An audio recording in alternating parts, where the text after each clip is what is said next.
Discmania's gotta make some smaller boxes, man. Okay, it might actually fit this. Oh, and I don't think we ripped it. Let's go. Welcome back to Vidanta Disc Golf. I'm so glad we didn't rip that because I really wanted to carry some water and my keys not in my pocket for this round. Because today we're gonna be doing another episode of Boxes and Birdies with the Discmania X Out Mystery Box that they actually sent to Apollo Disc Golf, but they sent him two, and they didn't even reach out to send me one. So Discmania, if you're watching this, hook it up next time. What are you guys doing? But I'm really excited about these 9 mystery discs. We're gonna be playing at one of my favorite park style courses in the world, actually. But this is Waterworks Disc Golf Course in North Kansas City. It actually looks like it's in a little bit of a different layout than what I've played before. Hole 1 is actually to the left, and normally it's just like sit right in the middle. But if you've never seen any of my mystery box videos, I actually just shot one where I lost and have to do a putter only league round, which I'm gonna be filming in the next couple weeks. I'm gonna go to Minneapolis, and there's a ton of phenomenal leagues up there. But we have to just shoot with whatever disc we pull out of the box off the tee. I am allowed to putt with my putting putter until we draw a putter out of the box. I don't know what's in here, but Apollo let me know that there was at least one putter. Shout out David, Apollo Disc Golf. Definitely go subscribe to him if you haven't yet. Between the front and back 9, we're going to ask Siri how low under par we need to shoot from 1 to 5. And at this course, under par is like pretty solid. Under par is typically like a 950, 960-ish rated round at least. So hopefully it doesn't give us 5, because then we'd have to be really on point. And if we lose, then we have to pick out of another mystery box to see what our punishment is. And there've been some pretty bad ones in the past. Hopefully we don't lose though. I've lost a lot of these videos recently. We got to get back in the W column. All right, hole 1, 320 down the hill here. And what I love about this course is there's so much elevation and the wind can definitely rip through it in some weird ways. Sorry, mystery box.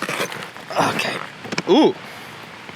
Interesting. C-Line MD1. All these like X out stamps look really cool. It's like super flat. I thought that these were supposed to be a little domey, but should be like a really good just straight mid-range. These C-Line ones I did remember were slightly more stable than Mindbenders if I reviewed them correctly. Gonna punch it on hyzer for sure because the wind is kind of blowing a little left to right.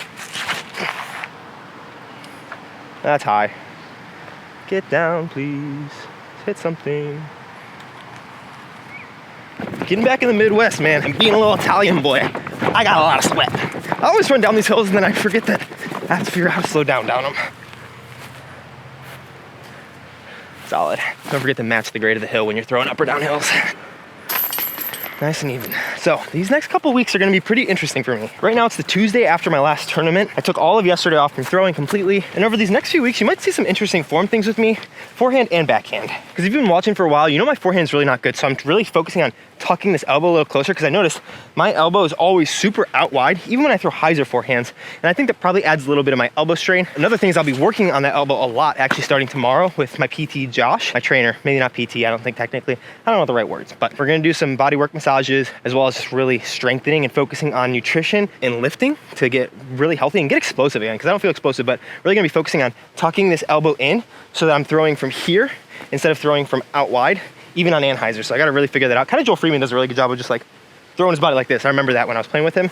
Now on the backhand, really gonna start focusing a little more on getting this off arm down and away. And just, there's a bunch of backhand stuff that I need to work on, but I'll have some pros hopefully on the channel who can help me with that. Hopefully within 2 weeks, I can make some much needed tweaks before I come back to Kansas City, because I did get into the KC Wide Open. So I'm gonna have my first Pro Tour event. Don't tell Hunter Thomas because he doesn't think that it's real, but it's a Pro Tour silver event here in KC. And then I should play 2 more throughout the year. 383 uphill to the left. So hopefully we get a driver, but I'm just gonna stick my hand in real fast and just pull something out. Oh no, link. So hopefully putter, putter, putter. And now we have to putt with that. So you didn't even get to take my putter out. Not what you wanna draw for this hole. Pretty strong headwind on this one. Exo's soft, okay. It's gonna feel good for the putters. It's a little bit softer than my peers, but Link is like slightly beaded. I think I prefer the Logic for putting just because it's not beaded. So much hyzer, that's pretty stable, and that was bad. I promise, I'm not gonna be crap today. I'm gonna play well, I promise, I promise. Drop in the basket. That's so high. Very grateful there's a hill there. All right, we found someone to pull the next disc. Want to introduce yourself? My name is Nathan, and I'm taking the next disc. Sweet, just pull a random one out of that box. Out of the box? Yeah. There you go. That was a terrible choice, Nathan. You gotta DD1 for this hole? You gotta make it work, man. A hyzer. Hopefully, a little tailwind.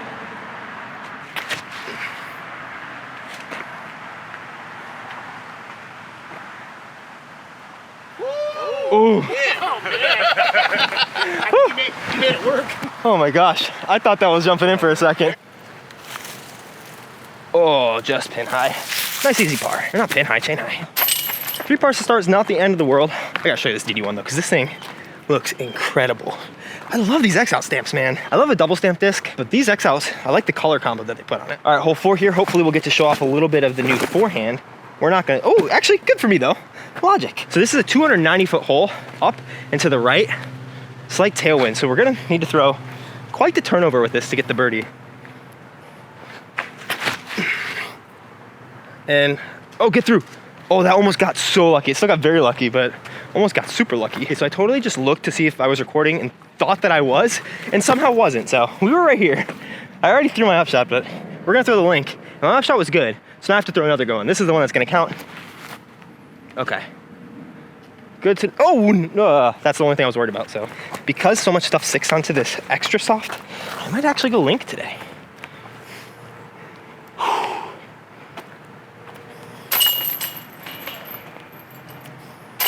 Yeah, I think the link's coming out cleaner, even though it's slightly deeper and beaded. There's like a level of softness of a putter that gets past it, and I just can't deal with it. All right, hole 5 is straight ahead 280, and it is, ooh, a Royal Rage 2, which is a Vapor Instinct. Very domey Instinct. This is like my favorite category-ish of this, 7502.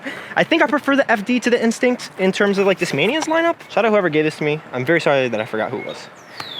I think it was one of my card mates, but super chalky. I love a chalky chalk bag. If any people make chalk bags out there, they're like stupid chalky, and you want to hook someone up, I would not say no. Not quite right side enough. Get a lucky skip.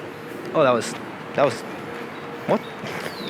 That was so ugly. All right, that was about 1.5 billion degrees too much hyzer.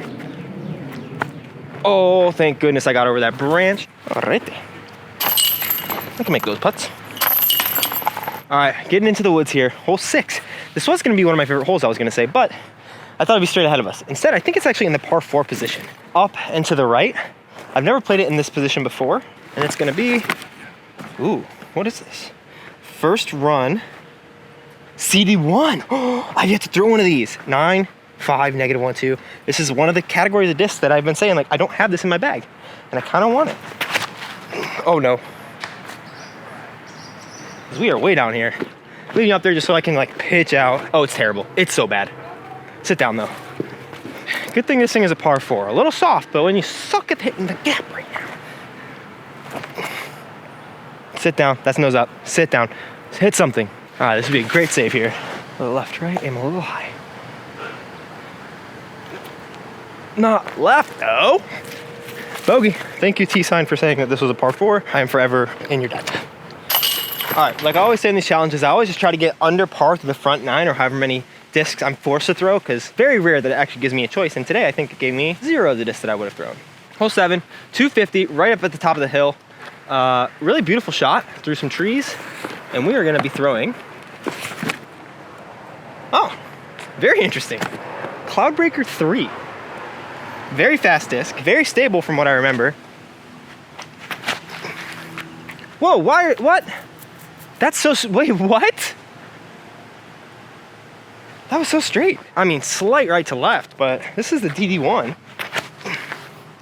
Yeah, that started fading faster than the Cloudbreaker. No, I had to have thrown, what? I threw that so soft, and I thought it was perfect out of my hand. And we have a putter around this tree, and I give it the really soft bid. Not so soft. It's gonna be much more of a bomber disc than I expected. I guess that's a win. That was a little scarier than it had to be. 2 more on the front. Let's get at least one of them. And then pray that Siri tells me I only have to shoot one under par. All right, hole 8's in the 380-foot position down there. Looks like you probably want something that's straight. It's the only disc I knew was in here. And it's the only disc I didn't want for this hole. It is Deluxe Mutants. All right, now the name of the game is just get to the bottom. Maybe I can roll it there on a forehand roller. Honestly, it might be a similar miss to everything else. So I think we're gonna go forehand roller. This is gonna be either really cool or really dumb. The likelihood of the really dumb is like 98% though.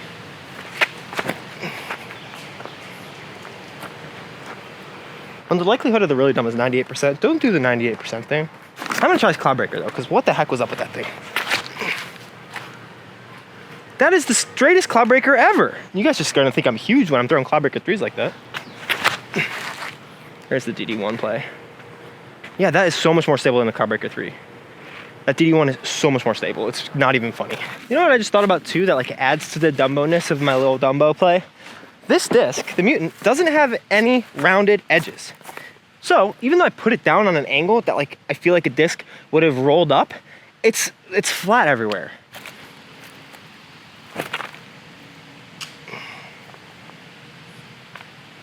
Well, that's the score I was gonna get either way. At least we parked it for the 3. My Woods depth perception strikes again. I thought this was on the pole, and it is very much not on the pole. There we go. Oh. Well, we are 2 over. Now we really need Siri to give us 1 under. All right, we got 1 more disc to pull, but I just realized one thing that this could be is not a Cloudbreaker 3 at all, but instead, what probably makes more sense is this is just an S9 DD3 that they double stamp with the Cloudbreaker 3 stamp. Because I heard these new S9 DD3s are pretty flippy, and this one is very flippy. Yeah, this cannot possibly be Cloudbreaker 3. All right, last disc that we have in here is gonna be a, oh, what is this, an Essence maybe? It is an Essence, I love an Essence, let's go. Oh no, okay, it's very straight actually. Also is lazily low. I found that one of the things I'm worst at is powering down on discs. Like after like 70%, I like, no chance. I just suck.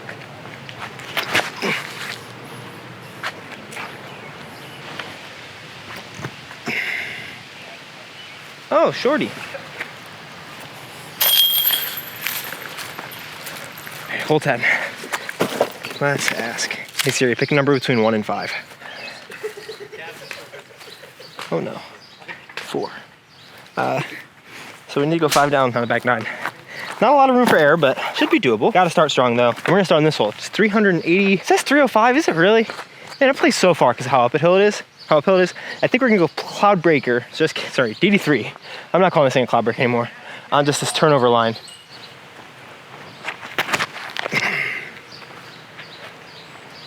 Sit down. That should do, let's go. This is a good one.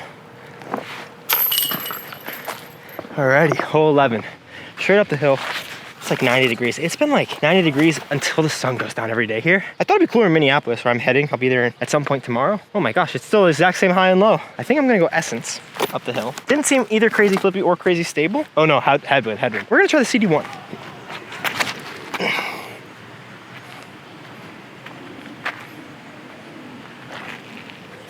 Maybe a CD1 needs to go in my bag. Definitely want to keep up the theme of putting with my drivers. Also, just in case you're wondering, the CD1 I'm pretty sure is based off an old CD2 and it's similar to like the Infinite Dynasty. I'm gonna have to do a comparison video with those guys because one of them might need to make my bag. I don't think so yet, but I think there's a different level of comfortability throwing a 9-speed versus a 7-speed at some of those higher 7-speed distances for me. It might bridge a gap between my 7 speeds and my distance drivers that isn't the Honor, which is pretty stable like a Thunderbird. All right, gonna refill some water, take all these discs out of this box. Yeah, if you couldn't tell, there's definitely a difference in choosing your own discs to throw. This is one of the better mystery boxes. I don't know why, I've recently been really liking Discmania stuff. Also, one of the silly parts about a place called Waterworks is I don't think there's really any place to fill up water. Just kidding, there's a water fountain. I'm just dumb. Oh, why don't I use my own water then? Maybe I should look before I say something stupid. Did Ricky ever have blue hair? What's up with that? Also, I'm gonna be there, so excited. 4 more birdies to go. Everything should be gettable, and I feel like I have a very good variety of discs. I feel like, honestly, for a mystery box, at least this one is super well-rounded. Hole 12 here. It's a forehand and a backhand route to get there. The backhand has to be low and under these trees. There kind of is a big wide hyzer if you really want to be a little lucky with the skip off the cart path. 306. I think it's just a forehand. Either CD1 or DD1, I think. It's not super far, but I think I still might go DD1 just to trust the stability, because the CD1, I don't quite know the torque resistance on it. Oh, yeah, that was, I left my arm from my shoulder. Oh, get a roll. Get a roll, keep rolling, keep rolling. All right, just outside circle. We have a slight tail right to left, which should push this down the hill a bit. Hit all the chain links. Yeah, let's go, redemption, baby! I was just having deja vu real hard. Oh, sit down. Ooh, that's a big roll. I ran that putt because I felt like I had some good momentum, but it just got a really big roll away. But we haven't missed a circle 1 putt yet. Should be relatively simple. Clean up from 30 feet. All right, we could only miss 2 more holes on this back and still get our 4 down. This one is tough. I've like never seen this position before. It's 290 feet. Straight ahead, you probably can't see it. It's like right in line with that branch that sticks out. Maybe like an instinct, because it seems pretty stable. Just on a touch of anhyzer. It is a left-to-right wind, which is why I don't want to throw the MD1. Could also do the CD1, but just touch of ante through that gap, stable out, hopefully give ourselves a look. Get out of it. Yes, great shot, really great shot. All right, this one looks like fun. Kind of headwind left to right, 400 footer, right down this hill to that basket. I think we're gonna go DD1 because it's the most stable disc that I have that has some speed to it. Oh, that's kind of stable. Oh, that's maybe fine. That was, wait, so weak. Ow, that was weird. That's not good. That kind of felt weird in my groin, which is not where you want to feel things. As I was coming through, I felt some pain, so I slowed up a bit. Hope that was just that one weird shot. Try the CD1. Yeah, I didn't transfer my weight very well. I mean, that's so much better. Okay, I might need that disc. Try the logic, straight at it. Come out of it. Be the closest, please. Oh, that thing is pin high. I might be close to my DD1. So the link is inside the circle here, or the logic. A little bit rude of it. Oh wow, my DD1 is like really short. I'm probably actually gonna be out of frame. I'm just gonna putt it anyways because I got some people behind me, but got it. Let's go. I really hope I'm in frame now, dang it. Alrighty, hole 15, straight ahead there. That was a great 2 on 14. It's about 250-ish. Headwind right to left. We might just take the DD1 since it's stable. And the CD1 might work, but I still don't necessarily trust the forehands. Since we're going stable, just go hyzer through this gap because it's into a hill. Maybe it should be a mutant. I don't know if mutant has a distance. It's only 250, man. I can throw a mutant that far. So much headwind. I don't think I could throw a mutant this far in the headwind. Honestly, maybe just instinct because this is pretty stable. Yes, dude, sit. Should have a putt. Try out the mutant, the right play.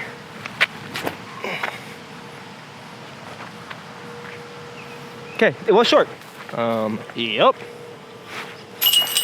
All right, hole 16 kind of seems to be a little bit of a make or break hole. It's 350 feet to the basket, blowing a little bit tail left to right. So we need some stability. This is one where we can't bogey, but we obviously want to try to birdie. We only need one more out of these last 3, luckily, because we've been shredding. We can go low right. I kind of want to go up the middle though, maybe with the CD1 because it's relatively slow. Don't know how far the OB is beyond the basket. Maybe should go DD1. I just don't want to push too far. It's only like 360 feet. So, and also I did lose my chalk bag on like hole 5. I literally was like, oh, this is cool. And then I left it right after I talked to you guys about it. So now I definitely need to hook up on a chalk bag. Oh wait, that's what the ground is for. Ding dong. That was such an easy solution that I've watched so many pro players do that I've never done until right now. Oh my gosh, that disc is so good, dude. Catch some edge. Stay in. Stay in bounds. If it stayed up, I'm really happy. Wow, that's like almost exactly what I wanted it to do. 8, 9, 10. Oh, I'm just outside the circle, baby. Recount just for sure. Oh, that is close. Flip it is. If it's close, can't do it. And I don't have my rangefinder.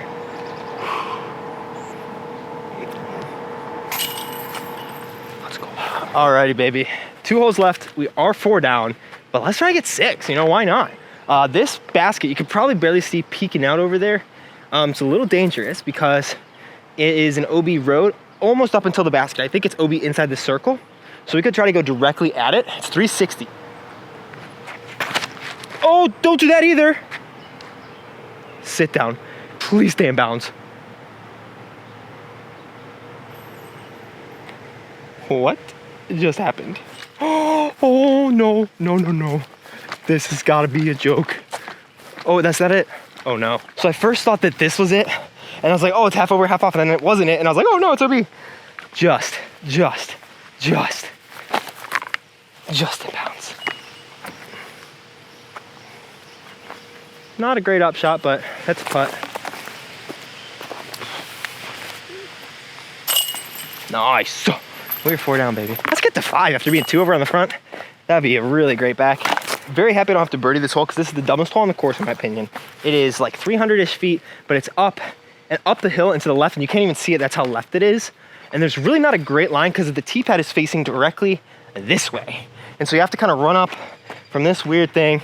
There's another pin over there where the tee pad isn't even facing. Like the tee pad needs to be facing this way because you can't really get a run up to get the shot shape that it requires unless you're throwing a force over forehand really high, which I might be able to do with the DD3, but I'm trying not to throw forehands that are out at my side. And I have absolutely no idea how to throw that forehand right now, keeping that close to my body. So we're just gonna throw the backhand, I think with the essence. Or just, yeah, keep flipping. Oh, what? Whoa, what? Wait, what?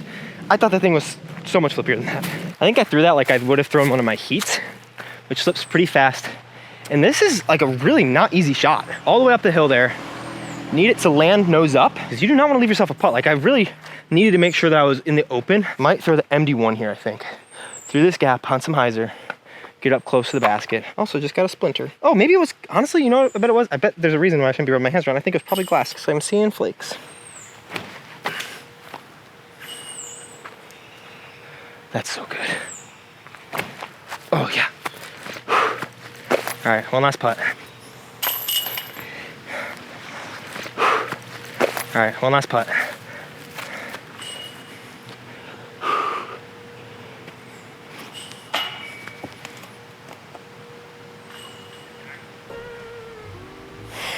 What an absolute joke.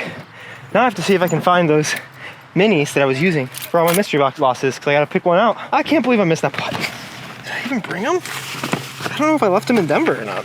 Yeah, they're not here. The only couple that I remember were baby face, meaning I have to shave my face. I don't think anyone wants to see that. One was staying until I ace. One was staying until I make 10 40-footers in a row. And those are the only 3 that I remember. I'm gonna open up another community post asking for suggestions for what happens if I lose a mystery box, and I'll combine a bunch of those together and we'll make a wheel that we can spin every time that I lose. Which is never gonna happen again. And honestly, because of the way that we lost that, we're gonna go 10 40-footers in a row. Mostly because there's also no really aceable holes on this course, so that'd be a really hard one to do. But I definitely need some 40-foot practice. The only rule is for every 10 minutes, it goes down by 1 putt that I have to make in a row. So if I'm out here for 10 minutes, then I only need to make 9 in a row. 20 minutes, 8 in a row. 30 minutes, 7 in a row. So like, still hard for like at least an hour.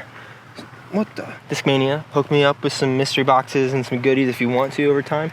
Some CD1s would be sick. I love that disc. Might play around with seeing if it has a place in my bag, maybe versus the Dynasty. Not 100% sure though. Maybe just try to like beat an honor to crap and see how that flies. That just like made this day so much longer because I have to go and edit this video after this. This looks far. 1, drop, 2, drop, 3, drop, ah. I'm gonna grab a billion more putters. I have a lot.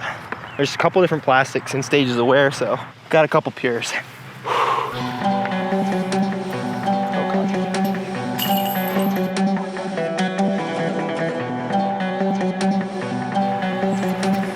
Oh gosh.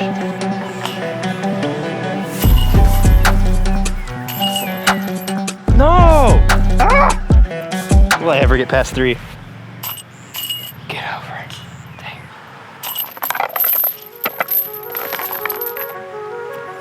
Drop. Faster, please. 1.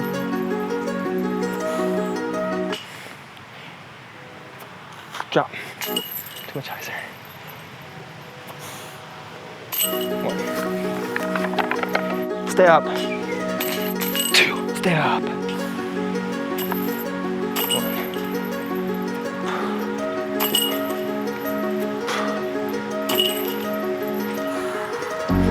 4. 5. Come on, come on. Let's go. Just grab 5 real fast. 6. 7. 8.